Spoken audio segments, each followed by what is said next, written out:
Bencana tidak pernah memilih siapa korbannya, namun kebijakan yang kita buat hari ini akan menentukan berapa banyak nyawa yang dapat kita selamatkan di esok hari.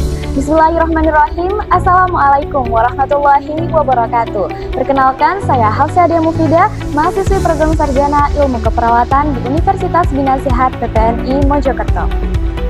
Dari garis depan menuju meja kebijakan, saatnya suara perawat menentukan arah manajemen bencana. Indonesia merupakan negara yang akrab dengan berbagai bencana alamnya.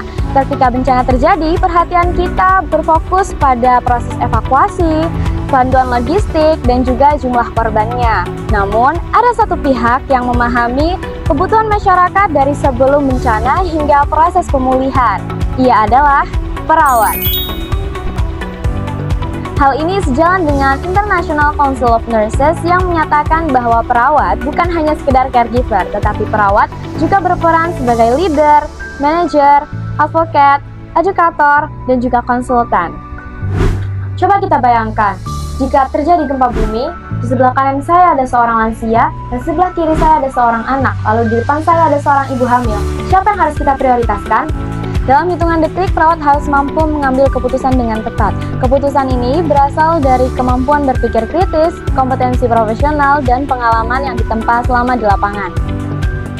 Mengapa suara perawat harus menjadi bagian dari penyusunan kebijakan? Karena perawat merupakan salah satu tenaga kesehatan yang terlibat secara langsung di setiap tahapan manajemen bencana.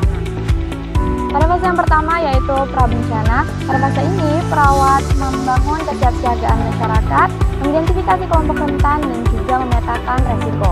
Informasi yang mereka peroleh bukan sekedar data lapangan, tetapi evidensi yang menjadi dasar dalam penyusunan kebijakan mitigasi yang lebih tepat sasaran.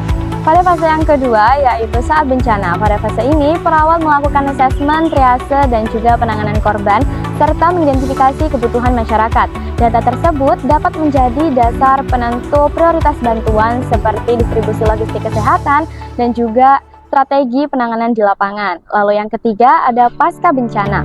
Pada fase ini perawat mendampingi rehabilitasi, lalu pemulihan psikososial dan juga mengevaluasi hasil penanganan. Hal ini bukan sekedar teori.